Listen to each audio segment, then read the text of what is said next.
베이비 부모 비비님들 안녕하십니까? 반갑습니다. 윤석열 총장이 대권주자 선호도에서 1위, 그 이유를 매스컴에서는요, 물불 안 가리고 달래드는 추미애 법무부 장관으로 인해 민주당 내에서도 부담스럽다는 분위기입니다. 검찰개혁 취지는 흐려지고 국민들에게 두 사람 간 정치투쟁으로 비춰지고 있기 때문이겠죠. 윤 총장이 부서한 것은 추 장관의 공이 컸다는 분석에서 지배적입니다. 오히려 앞도 안 가리는 추 장관의 폭주는 국민적 피로감만 가중시켰다는 평가입니다.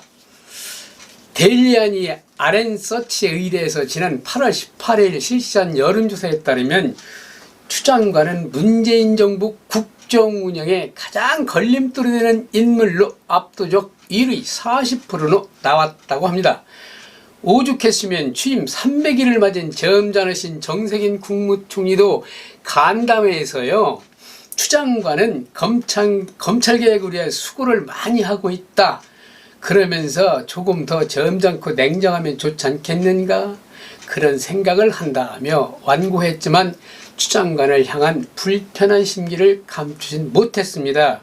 베이비 부모님들 어떻게 생각하십니까? 그러나 정치는 정치요, 정치는 생물이니 다음 여론조사에선 또 어떻게 바뀔지 모르니 그쪽에는 너무 관심 갖지 마시고요. 오늘은 바로 이겁니다. 노후 생활을 까딱없이 잘 보내시려면 이렇게 하시면 됩니다 라는 제목으로 오늘 방송을 시작합니다. 고유정의 무기징역형이 확정됐죠. 제주의 한 펜션에서 전 남편을 계획적으로 살해한 사실이 인정된 결과라며, 바로 그 펜션은 한 노부부가 노후 생활을 위해서 은퇴자금을 쏟아부어서 지은 곳이라고 합니다. 여기서 핵심 포인트는요, 바로 은퇴자금을 쏟아부어 지은 곳, 그것을 말씀드리려고 합니다. 은퇴 노후자금을 날린 분이야 얼마나 가슴을 치며 억울해 하겠습니까? 시니어들에게 가장 큰 적은요, 이 나이에 무슨 하는 소극적인 사고와 태도입니다. 펜션 노부부는 그런 것 없이 용기가 있으셨죠. 정말 고유정 때문에 펜션이 문 닫게 되셨다는 뉴스를 보고 너무 안타깝고, 이건 정부에서 어떻게 해드려야 되는 거 아닌가 하는 생각도 주저없이 들었습니다. 완전 선의의 피해자신데 교수선 하나 때문에 6명의 공무원을 특혜했다는 뉴스는 좀 너무 과한 것 같지만, 이 노부부의 피해는 정말 지자체에서 신경을 써줘야 한다고 생각합니다. 이것도 제 생각입니다만, 갑자기 흉가가 되어 살 길이 막막해졌으니 이건 완전 적당한 포상이 해드려야 된다고 저는 생각하는데, 모르겠습니다. 이야기가 좀 옆길로 새는데요. 비비님들, 오늘이요, 내 나이가 가장 젊은 날인데 미루거나 포기할 시간이 없다고 한번 외쳐보세요. 오늘이 젊다. 적극적이고 도전적이 되면 전혀 딴 세상을 살 수 있습니다. 이미 평균 수명 80세에 와 있으며 100세 시대가 눈앞이라면 비비님들의 생각도 바뀌어야 맞습니다. 어찌 보면 노후의 멋진 삶은 그래서 발등의 불이 됐다, 이렇게 말할 수 있습니다. 은퇴하고도 30년, 40년을 더 보람되게 산다는 것은 결코 쉬운 문제가 아니기 때문입니다. 사람에 따라 장수는요, 축복일 수도 있지만 저주일 수도 있다고 말들 하잖아요. 인간관계가 번아웃이란 말 아시죠? 바로 관계로부터 격리되는 것을 말합니다. 그것도요, 자기 스스로 그렇게 상황을 만든다는 거예요. 자기가요, 다양한 인간관계에서 상대방에 대해 부정적인 생각을 자꾸 하게 되거나 혐오감이 들거나 즐거운 일을 할 때 상대방이 빠졌으면 하는 생각이 든다거나, 그런 것이 관계 번아웃일 가능성이 있는데요, 혼자 고민하다 보면요, 에너지가 고갈되고 탈진할 것 같은 기분이 들 때가 있습니다. 에이 모르겠어, 될 대로 따라지, 죽게 하겠어 하면서 포기를 하시는 비비님들이 계시다면 번아웃 증후군에 해당될 수 있습니다. 높은 피로도, 짜증, 불안, 회피, 중압감, 어떤 동기 부족, 영감 부족, 목표 상실, 비관적인 혹은 냉수적인 상태, 불면증, 집중력 결핍, 다운된 기분, 이런 것이 계속되면 번아웃이 된답니다. 불지 않으면 바람이 아니고, 가지 않으면 세월이 아니며, 늙지 않으면 사람이 아닙니다. 인간이 몇 살까지 살 수 있다고 생각하십니까? 근래 부쩍 100세 시대 100세 시다가 하니 100세까지는 살 수가 있지 않을까 생각하지만, 이 자료를 보시면 느끼는 게 많으실 것입니다. 한국인의 연령별 생존 확률을 보면요, 2020년도 통계치니까 아마 40년, 2020년 후 40년이 되면 더 많이 늘 수 있겠죠. 아마 남녀 평균 수명이 85세 정도는 되지 않을까요? 확실합니다. 지금이 82세라고 하니까요. 올해의 통계치는요, 70세까지 생존 확률은 86%랍니다. 거의 다 살지요. 80세까지 생존 확률은 거기다 확 떨어져요. 30%. 거기서 5년 더 사는 데는요, 생존율이요 15%예요. 90세까지는 생존 확률이 0.5%랍니다. 1%도 안 되네요. 죽지 못해 살아도 죽고, 죽지 않으려고 애써 살아도 결국엔 죽잖아요. 굳이 죽으려고 또 살려고 아등바등 애쓰지 마세요. 그런데요, 한국 노인의 그 자살률이 참 보면 심각해요. OECD 회원국 중에서 우리나라 65세 이상의 자살률이요 1위라는 사실은 익히 알고 있지요. 그것도 1등이요 탁월한 평균의 3배랍니다. 그 이유는 무엇일까요? 바로 가난입니다. 50세 전후에 직장 나와서 그냥 저냥 살아간다 해도 평균 한 달에 150만 원은 있어야 살아간다는 통계. 그런데 현실은 그렇지 않은데 문제의 심각성이 있죠. 60대 기준으로 20년 적어도 살게 된 데만 5억 정도는 있어야 한다는데, 현실 살기도 바쁜데 어쩌란 말씀입니까? 자식 학자금 내줄라, 시집장가 보낼라, 그러고 나면 뭐 전세라도 얻어줘야지요. 어떡합니까? 주택담보대출을 받아서 해주고, 대출 이자 갚느라고 아까운 집 팔아 외곽으로 나가게 되고, 그러다 보니 지인들과 떨어져 멀어지게 되잖아요. 이게 화면에 친구를 불러서 쓴 막걸리 한 잔도 못하고 외로움에 쌓이고, 또 몸이라도 덜컥 아파서 병원비에 쪼달려서 자식놈에게 손 좀 벌리면 지도 살기 어렵다며 빠짐없이 몇 번 주고 전화 받기를 꺼려합니다.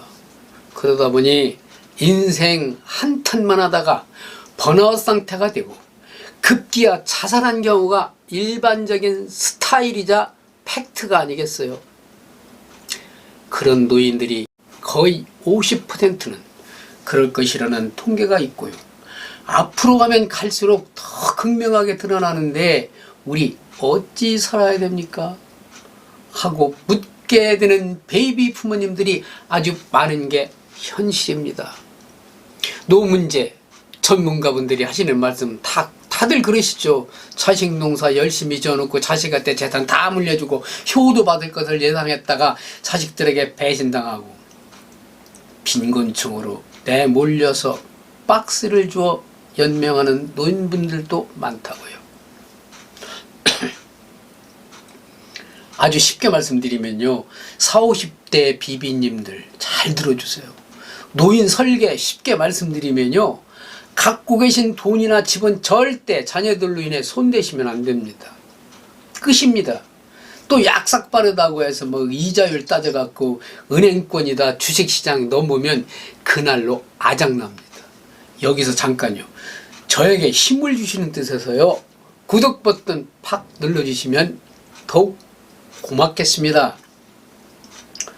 현역일 때는 자기에게 주어진 업무가 있기 때문에 좋든 싫든 계속 일을 했지요. 제가 잘 인용하는 베이비 부모님들, 비가 와도 비를 맞으며 일만 했고 비참했지만 비겁하지 않게 살아온 인생 아니겠습니까? 여기에 참고될 만한 글을 하나 소개하죠. 너무 좋은 내용이라서 제가 자료 찾는데 시간을 많이 들인 내용입니다. 서드 에이지 아시죠? 이 말의 뜻은요, 제3의 연령기라고 합니다. 제3의 연령기. 미국의 사회학자 윌리엄 세들러 박사는 서드 에이지를요 참 잘했어요. 창조적 불확실성의 시기. 말이 안 되죠. 창조적 불확실성의 시기가 서드 에이지 시대랍니다. 세들러 박사는 은퇴 이후 30년의 삶을요 핫 에이지라고 했습니다. 뜨겁게 사는 나이대라는 얘기죠. 세들러 박사는요 65세 이후의 사람들은 다음 6가지를 구가하면 왕성한 활동을 할 수 있다고 합니다. 첫째가요, 내가 원하는 진정한 삶이 무엇인가를 잘 파악하고 있다가 젊었을 때의 돈, 명예, 사회적 지위 등은 아무런 관계없이 이들은 주로 내면적인 만족을 추구해야 된다. 둘째는요, 과거에는 가족, 친구, 자녀, 직장 등을 위해 열심히 살아왔으나 이제 자기 자신을 위해 살아도 이기적이라는 진단을 받지 않는다. 멋지요 뭐. 셋째는 그들은 은퇴 후에도 일을 계속하고 있다. 이게 가장 중요해요. 생계 유지를 위한 일이 아니라 과거에 하고 싶었던 일, 여가를 즐기는 일 하면서 용돈을 버는 거죠. 넷째는 정신적인 젊음을 유지하고 있다가 그러기 위해서는 그들은 호기심, 뭔가 해보려는 욕심, 웃음, 명랑, 상상력을 발휘해가지고요 자발적이고 능동적으로 삶을 이어가야 된다. 이건 뭐 저도 그 전에 말씀드렸는데요. 물론 건강을 기본 바탕으로 하고 말씀드리는 거예요. 호기심을 가져라. 뭔가 하자. 그거예요. 다섯째는요. 가족, 친척 이외에 더 많은 사람들과 교류를 하면서 베풀고 거기에서 행복해지는 사람이 되어야 한다는 말이죠. 주변에서 친구들 보면 나이가 들어갈수록 친구가 떨어지고 대인관계가 떨어지거든요. 아파서 안 나오고 시간 없다 안 나오고 돈 없어서 못 나오고. 여섯째는요. 그들은 누구나 죽는다는 것과 죽음이 가까워오고 있다는 것을 잘 알면서 항상 죽음에 대한 준비가 되어 있어야 합니다. 이건 냉정하지요. 그렇게 해야 돼요. 너 이러다 죽는 거 아니야? 하지 말고요. 죽을 수 있다. 그것을 긍정적으로 받아들여질 수 있는 힘. 그게 중요한 것 같습니다. 세들러 교수의 주장도 일리는 있습니다. 당연히 생산성이라고는 전혀 없는 노년 생활이 계속되면요. 빨리 늙고 거동도 불편해지는 것은 당연합니다. 나이 들어서 마음이 안정되고 몸은 바빠야 하며 그러기 위해서 구체적인 자기의 일이 있어야 한다 그 말이죠. 그 일이란요 이거예요. 자기가 만들어서 능동적으로 수행해야 한다고요. 노후에 새롭게 무엇인가를 시작한다는 것은 대단한 용기와 결단이 없이는 어렵습니다. 아유, 나는 너무 늦었어.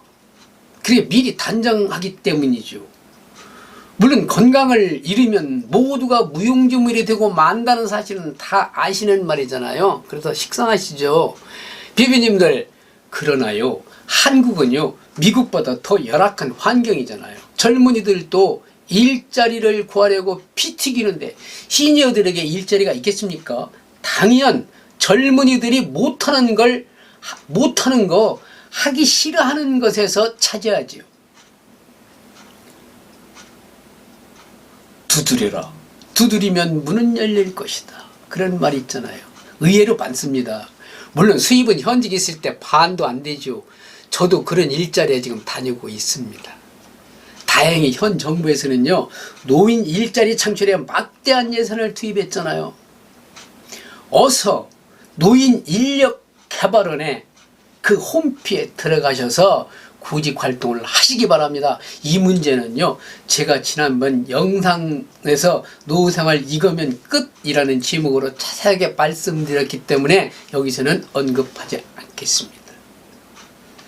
비비님들, 노후생활 완벽 준비는요, 자식 후에 헛돈 쓰지 마시고 있는 돈 전략하시면서 실비보험 잘 들어놓으시고 힘차게 일자리를 찾아서 파이팅하는 겁니다. 그래야 건강도 따라오고 더불어 재미있고요, 친구들도 만날 수 있고요. 뒷방 늙은이라는 말은 전 가장 싫어합니다. 비비님들, 거침없이 베이비 부모가 빵빵하게 잘 사는 날까지 고고 쌩쌩 비비 빵빵입니다. 좋은 하루 되시고요, 힘내시고요. 감사합니다. 다음 영상에 또 반갑게 찾아뵙겠습니다. 네.